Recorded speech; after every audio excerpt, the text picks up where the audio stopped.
Popularmente conhecida como mulungu, a mansa senhor, árvore de coral ou bico de papagaio, essa planta chama a atenção não só pela beleza das flores vermelhas vibrantes, mas também pelo seu poder sedativo. E neste vídeo vamos compreender o seu mecanismo de ação. Eu sou Lidiane Barbosa, biomédica com especialidade em fitoterapia clínica.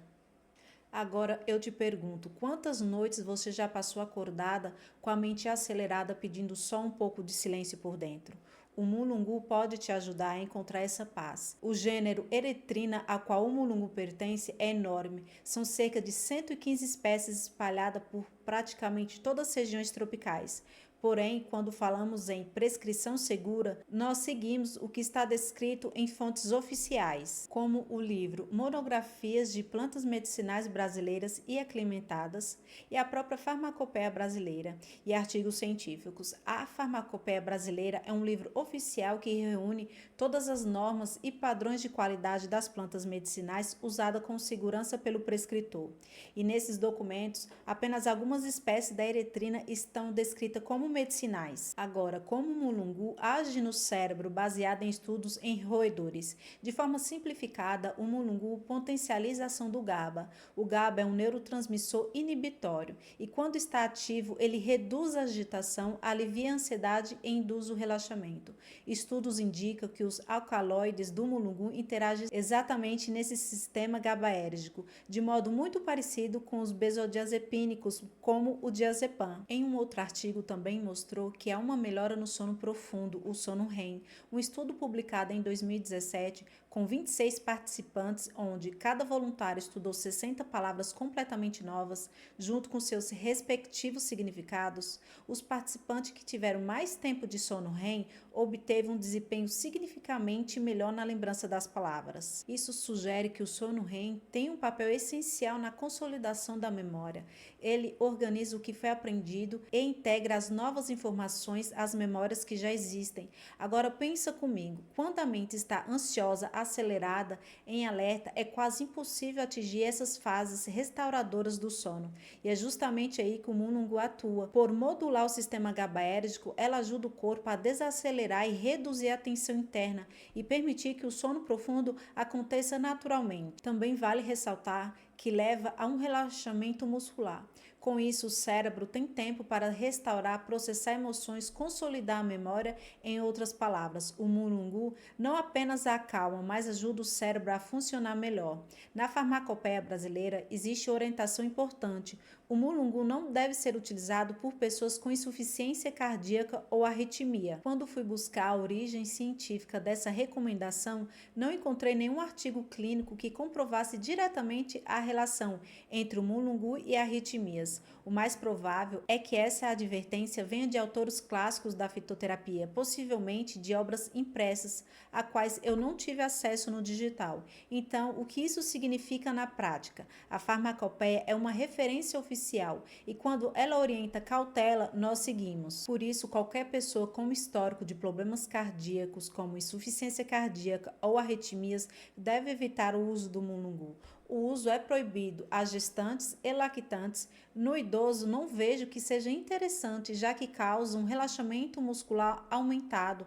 Assim, o risco de queda pode ocorrer.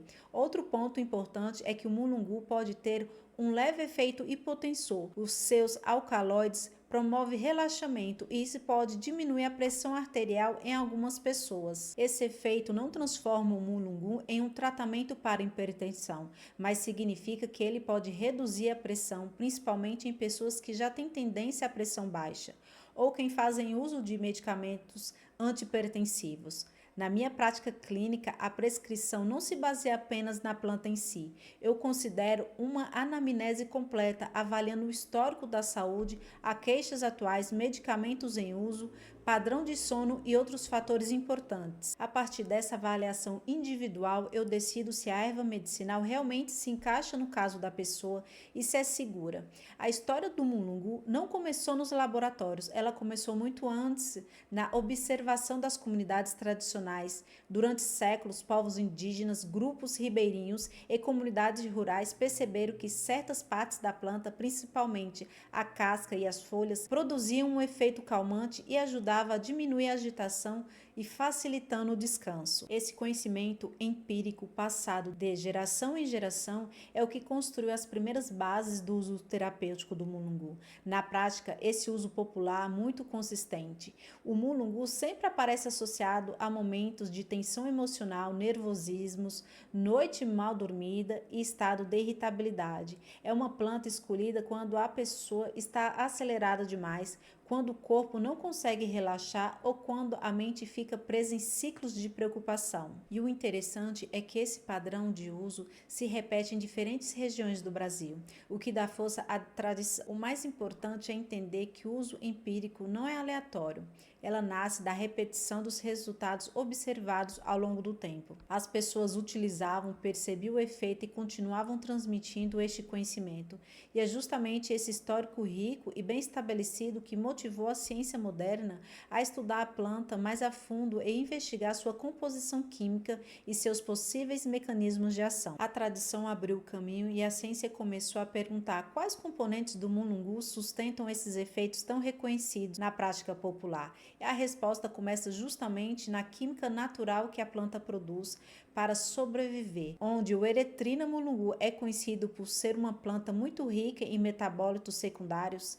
Esses metabólitos são substâncias que a própria planta produz, como a proteção de adaptação ao ambiente, e é justamente neles que encontramos o seu maior potencial de interesse terapêutico. E dentro desse grupo, um destaque especial vai para os alcaloides, são compostos naturais que muitas plantas produzem e que possuem capacidade de interagir de forma marcante com os sistemas biológicos. E no caso do mulungu, esses alcaloides se tornam particularmente interessantes, porque apresentam atividades neuroativas, ou seja, são estudados pela possibilidade de influenciar mecanismo relacionado ao equilíbrio emocional e ao relaxamento. Pesquisas realizadas com a espécie do gênero Erythrina mostra que certos alcaloides, especialmente a erizotrina, têm demonstrado um potencial relevante em reduzir sinais associados à ansiedade em modelos experimentais. Esses achados ajudam a explicar por que o mulungu é tradicionalmente utilizado para acalmar e favorecer estados de tranquilidade e como utilizar este fitoterápico. Baseado na resolução número 10 da Anvisa, o Ministério da Saúde trouxe uma orientação tradicional de uso da planta Erythrina mulungu. Essa diretriz indica o preparo utilizando entre 4 a 6 gramas da casca em forma de detócito, sendo recomendado o consumo de 2 a 3 xícaras por dia, por um máximo de período de 3 dias consecutivos. Essa orientação surgiu em um momento em que o Brasil ainda estava consolidando a política de plantas medicinais e servia como uma forma de proteger o usuário de possíveis efeitos tóxicos, já que naquela época os dados científicos eram limitados. É importante entender que essas informações foram baseadas em publicações mais antigas datadas de 1997, 2000 e 2006. Estudos que, embora não tenham contribuído muito, ainda utilizavam métodos experimentais mais simples. Em geral, trabalhavam com dados empíricos, os resultados obtidos em modelos animais. Ou seja, eram recomendações de caráter preventivo que buscavam segurança no cenário em que não se conhecia profundamente a farmacocinética e a farmacodinâmica da planta. Por isso, o uso era limitado a 3 dias, não porque a planta fosse comprovadamente tóxica, mas porque ainda não haviam dados clínicos suficientes que mostrassem a segurança e períodos maiores. Com o passar dos anos, a ciência avançou, os métodos de extração, a padronização foram aperfeiçoados e começaram a surgir estudos mais recentes. Entre eles, a publicação de 2017, que serviu de base para a farmacopeia brasileira atualizar suas referências sobre o mulungu. Esse estudo de 2017 é muito importante porque ele representa uma nova geração de pesquisa em fitoterapia, onde se analisa os compostos ativos com métodos modernos de cromatografia, controle de pureza, identificação de alcaloides e flavonoides e também testes de segurança mais bem desenhados. Com base nessas novas evidências, a farmacopeia passou a indicar dosagens bem menores, em torno de 150 miligramas da casca por dia, mostrando que com extratos padronizados é possível atingir o mesmo efeito terapêutico com doses menores e maior segurança. Além disso, o documento farmacopeico estabelece um limite de uso contínuo de até 30 dias, com pausas de 7 dias, antes de retomar o tratamento caso necessário. Isso reflete um avanço enorme em termos de padronização, qualidade e segurança, já que as recomendações passam a se basear em dados clínicos mais robustos e não apenas em uso tradicional.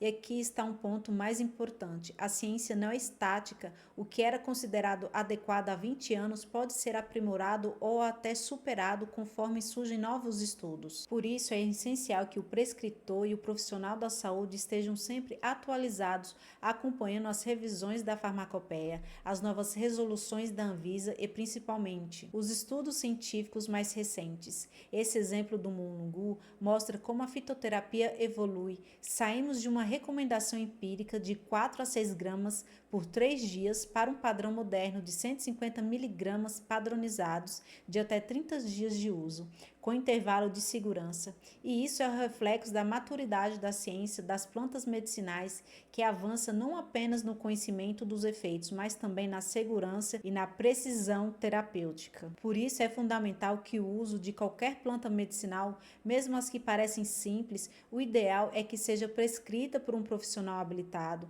que vai avaliar o seu histórico, seus medicamentos atuais e suas necessidades específicas. A fitoterapia é uma ciência linda, mas precisa ser conduzida com responsabilidade e conhecimento técnico. E se você quer um acompanhamento individualizado com base científica e dentro da fitoterapia segura e personalizada, eu te convido a clicar no link que está na descrição e agendar a sua consulta comigo. Assim a gente pode montar juntos um protocolo adequado ao seu caso, com segurança, evidência e cuidado. E sabe aquela frase que muita gente repete: "Ah, mas é natural, então não faz mal"? Pois é, esse é um dos maiores enganos populares quando o assunto é planta medicinal. Natural não é sinônimo de seguro. A natureza é maravilhosa, sim, mas também extremamente potente. E tudo que tem poder de curar tem o poder de causar dano, se for usado de forma errada. Não é difícil encontrar notícias de pessoas que tiveram reações graves ou até perderam a vida por causa de uso inadequado de ervas e chás caseiros. Muitas vezes a intenção era boa, mas faltou orientação profissional e cuidado com a dose, o tempo de uso e as interações com medicamentos. E aqui vale lembrar uma frase clássica do pai da toxicologia que eu amo, Paracelso, que dizia: "A diferença entre o remédio e o veneno está na dose". E essa é uma das frases mais verdadeiras dentro da fitoterapia, porque até a planta mais benéfica pode se tornar prejudicial se usada em excesso, sem preparo adequado. Por isso, quando falamos de tratamento natural, o caminho mais seguro é sempre o conhecimento aliado à ciência. É estudar, entender os compostos ativos, respeitar a padronização e buscar a orientação de um profissional.